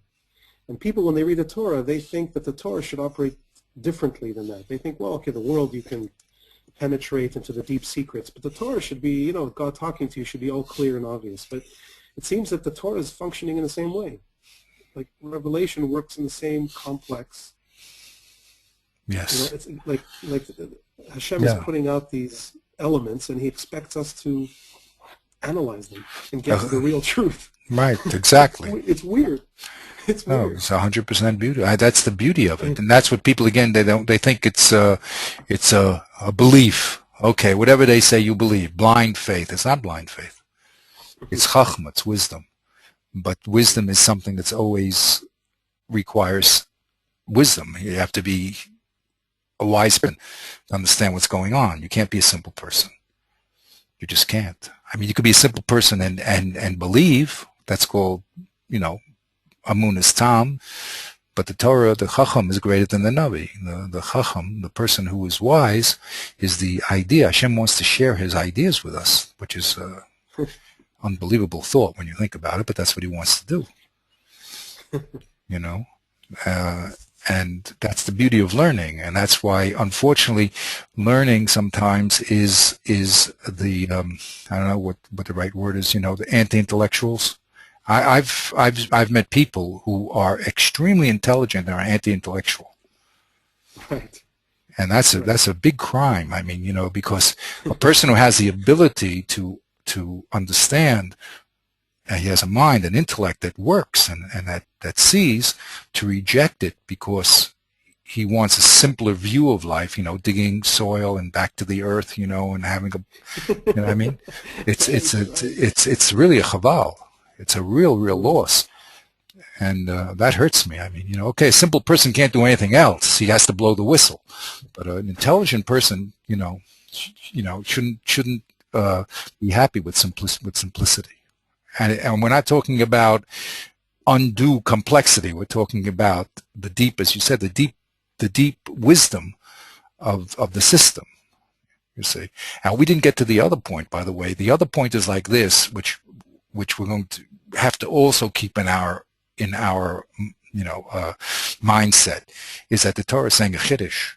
In other words, the Torah's rules here of Meitav is beyond what the simple person would do. In other words, the simple person would just, let's say the simple person, we didn't define where the chiddush is, but let's say the simple person would say, just give money, for instance. The Torah is now saying, no, you can give not only money, but the equivalent of money. That's a move, What I'm saying is that the Torah is always going to demand of us more than what common sense would be. Not common sense of the common man, of Aristotle, of the non-Jewish person. The non-Jewish person who is not involved in Kabbalas Torah is operating on a very logical plane, but he doesn't have the sensitivity that called Kedusha that the Torah is now requiring of the Jewish people. We are more constrained. They don't, Goyim only have Sheva mitzvahs. We have 613. So we're under much more constraints than a non-Jewish friends there. So it's always a chiddush when the Torah speaks. Even in this case, we have to define where is the higher form of sensitivity that the Torah is demanding of us as Jews than a non-Jewish person. Not because we're better, but because we have this idea that the Kodesh Baruch Hu has to give us a sensitivity of called Kedusha, which we have to go beyond what the simple law would be. So, I mean, when you look at the halacha, it's a very, very critical point also to always consider, which is what are we demanded to be doing beyond what would be the letter of the law. So, this is a very, very important question. What would be what's called a Sfara Chitzona? If the Torah didn't tell us Meitav Sadeyu and Yashiv, what would we have? Okay, so that's another level of the understanding. Okay, so we're just handling at this level. Let's look quickly because we have to really get into it. When we get into this fourth level, we're going to get into this fourth level now. Just as a brief introduction, just because I'd like you to see it and just to see it, but we have to get into it. And of course, a lot of the discussion now is going to be, as I said, that we're going to have two. This conclusion of Reb Papa and Reb Hun Bered Reb Yeshua stands. There's no knockout of it. The Gemara now is going to go on to a very interesting problem of when we said Meitav originally in Rebbe Akiva, did it mean a subjective Meitav or an objective Meitav? How do you define Meitav? How do you define what's called grade of land? Do you look at the world prices of land and therefore you have to say that his field is called good or bad because of a universal standard?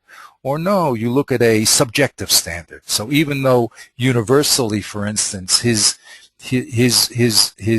worst land on the world market is called best, and his best land is like AAA, that like no one has land like that. So do we look at, can he give the Nizak his worst land, which happens to be in world terms the best, or does he have to give his AAA land, which in the world terms is like super great? So that's going to be the next discussion after this discussion of Reb Papa, but he's not rejected at all here. Okay, there's no rejection to this solution offered by the Gemara. Okay, now we're off to another point. At the end of this whole discussion about how do you evaluate, and I just want to give you a preview because it's so exciting. We have a very, very long discussion here. Okay, a very long discussion about how to evaluate, and all these different problems of land come in. But at the very, very end, this is right after? No, right after Reb Papa piece.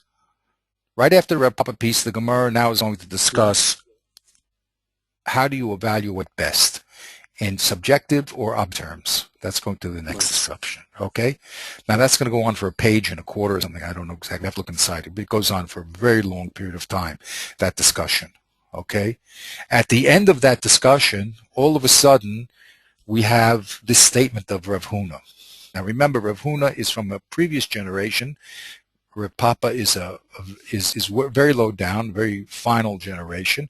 At the end of this big discussion, all of a sudden, we have this statement by Rav Huna. Let's read Rav Huna a little. Rav Huna says like this: O kesev, O meitav.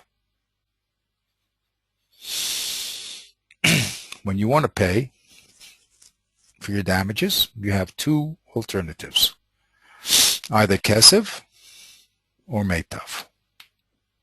That's what he says.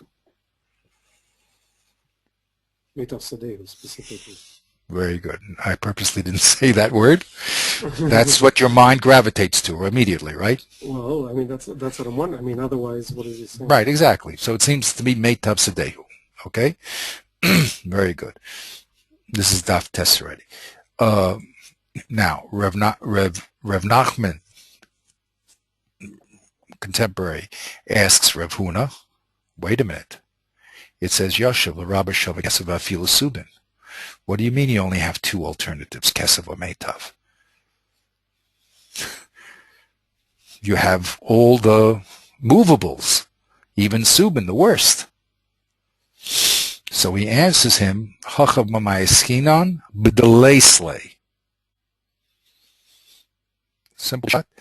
What are we dealing with? What's delay say? When you don't have. Lace, is means yesh and lace means not in Aramaic.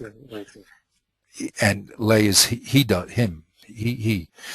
So what are we talking about here? When you don't have it. When you don't have Yashiv. Or what? When you don't have Kesev or Meitav. Simple Peshat. Okay. He said you only have two alternatives, Rav Huna. You either give Kesev or you give the best of your land. Comes along Rav Huna, his contemporary, says, what? What do you mean you have two alternatives? You have a third alternative called Yashiv. What does Rav Huna answer him?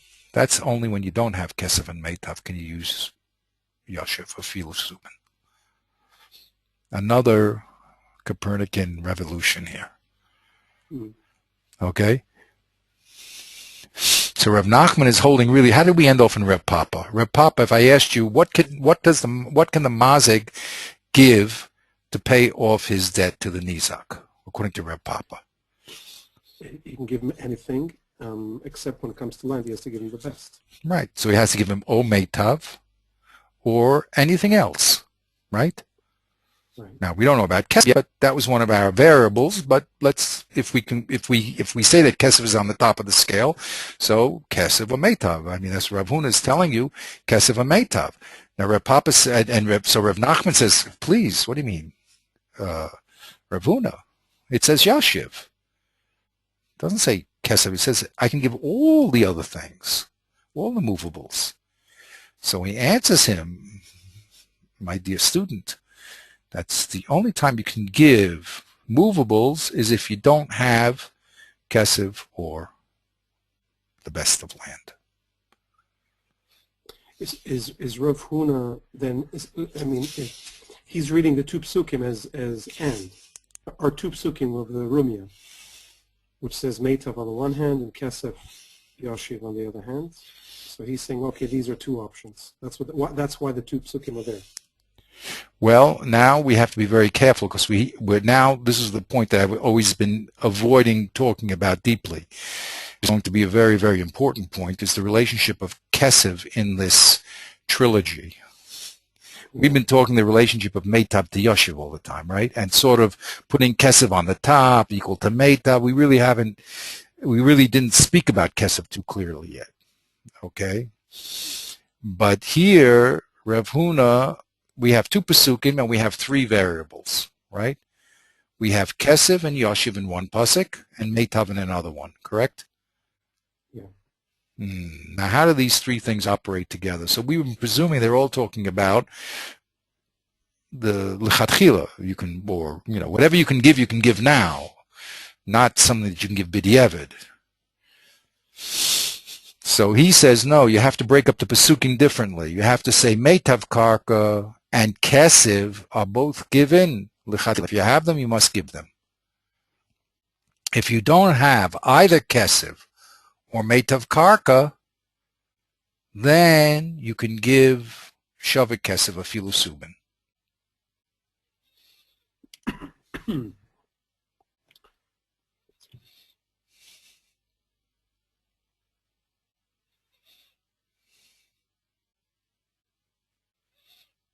I'm wondering how it all fits into, how he's all fitting it into his mind. He sees two options, one in each of the psukim. I'm trying to remember the terms of the Rumia.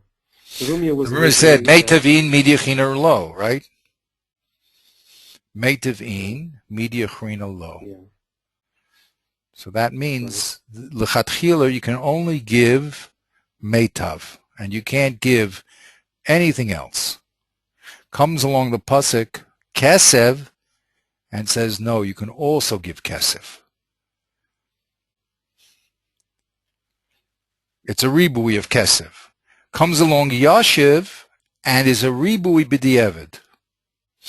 If you don't have land, number one, or kesev number two, if you don't have both of those, then yashiv. At that point, you can give yashiv. You can give anything else. That's what Rav Huna is saying. That's what Rav Huna's position is. We have to investigate this. This is another one of these Einsteinian revolutions, Copernican revolutions, fools on the hill, whatever it is. He's now thinking totally differently. Think differently. We must think, and we must think differently. He's thinking totally differently. He's changing the scales on us. We have to understand what these scales are. Okay? First he introduced Kesev. He made Kesev equal to Meitav, and he dropped Yashiv into a position where you don't have Kesev of Meitav. So let's just read a little more, just to get excited. We have to now investigate this. This is the cliffhanger for the next time that we meet. You see, so Rav Nachman asks him, wait a minute, Ida Leisley, if you don't have Kesem and Meitav, so it's Peshita you have to give Yashiv. What do I need a pasuk for? Right. You got to pay the guy back. Right. Well, you're not going to pay him just because you don't have Kesev or Meitav? No. So what did the guy gain? Nothing. Let him at least get something. He'll be able to sell. It'll be a little harder to sell it, whatever this factor is, but at least he'll have something to sell. So he says like this. Mahu the same, what would you have thought if the pasuk didn't say Yashiv? Amrinin le, we say to the mazik, Zil Torach Zavin Va'aisi le Kesev. You, Mr. Mazik, you go out and you sell your junk, all your metaltalin, all your subin, Va'aisi le, and bring him cash. Kamash Malan, no, he doesn't have to do it. Oh, I see.